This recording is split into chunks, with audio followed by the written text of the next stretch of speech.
Some people say either you're a maker or a taker. And today the makers and takers are battling for America's soul. It's a battle because we're deciding on our culture. 60% of Americans take more out of the public finance system than they pay in. They get more in public services than they pay in taxes. How do you give a rebate to people that didn't put any bait in? There are makers and there are takers. And I lived the life of a taker. Star Parker was a taker. She lived off welfare for 7 years. She says the welfare bureaucracy encouraged her to stay dependent. And on the form, they just made sure that you didn't work, you didn't save, and you didn't get married. And if you didn't work or save or marry, you got a check. Right. 2 checks, first and the 15th. And let's go Food back. stamps too, and all your medical expenses paid, and all the daycare for your kids so I can hang out at Venice Beach all afternoon. So she did. The creators of welfare meant well, meant to help people, but handouts have unintended consequences. But once I found out about welfare, why work when I can hang out here? This was fabulous, you know? Even if welfare encouraged dependency, progressives say, other programs don't. We have things like public housing. We have all sorts of things that are designed not to give people just a handout, but to give people a fighting chance. A fighting chance? So many people vandalized their public housing projects that governments ended up destroying them. Again and again. They build it, it wrecks neighborhoods, and then they blow it up. Public housing doesn't wreck neighborhoods.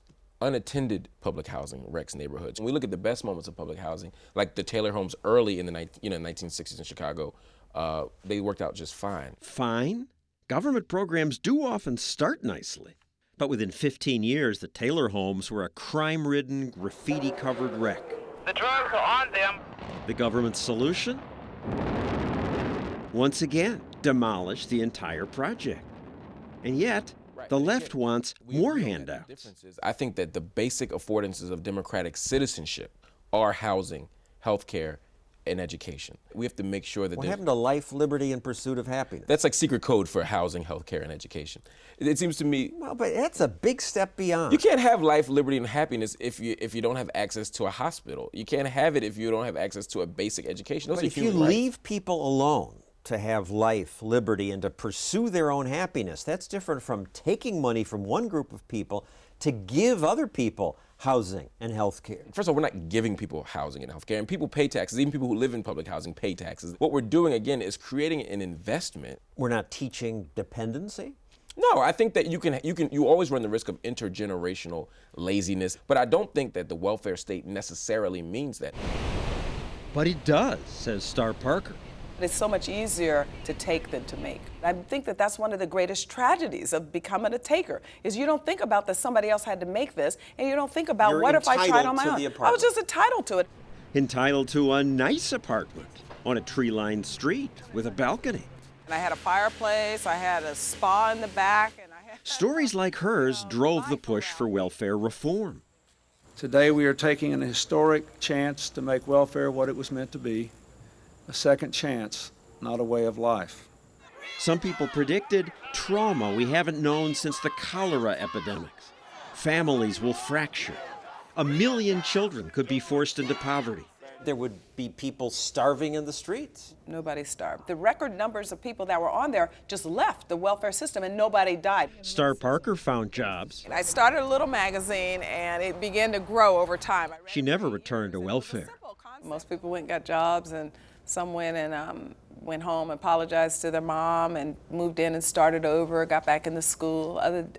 Folks started thinking about their own life again.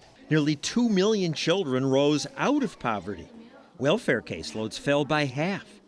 Yet that success hasn't convinced politicians that handouts hurt people. It's so essential to pass the unemployment insurance extension. Unemployment benefits used to last 26 weeks, but Congress has extended them to nearly 2 years. That does encourage dependency. It did encourage me to pass up job openings that I could have applied for. How many? Probably half a dozen. Patrick Berry lost his job writing software manuals. He says his 99 weeks of unemployment benefits led him to turn jobs down because they paid less than unemployment. that would amount to a pay cut. And why would I want to do that? Fresno, California has 17% unemployment.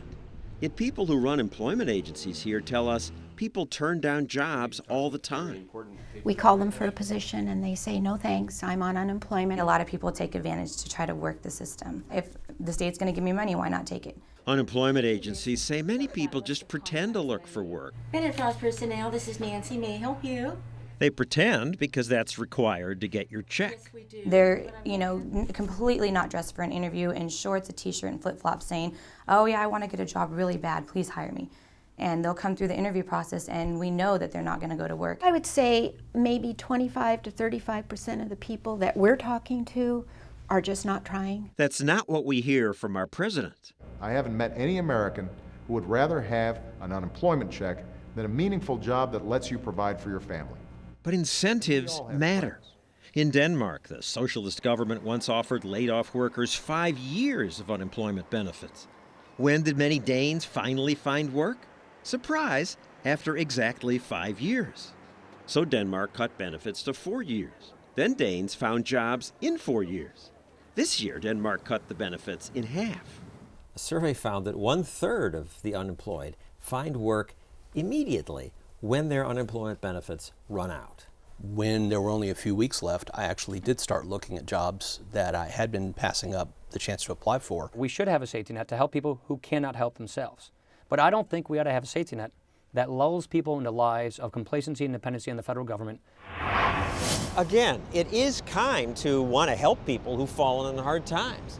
But government handouts encourage people to rely on handouts instead of on themselves.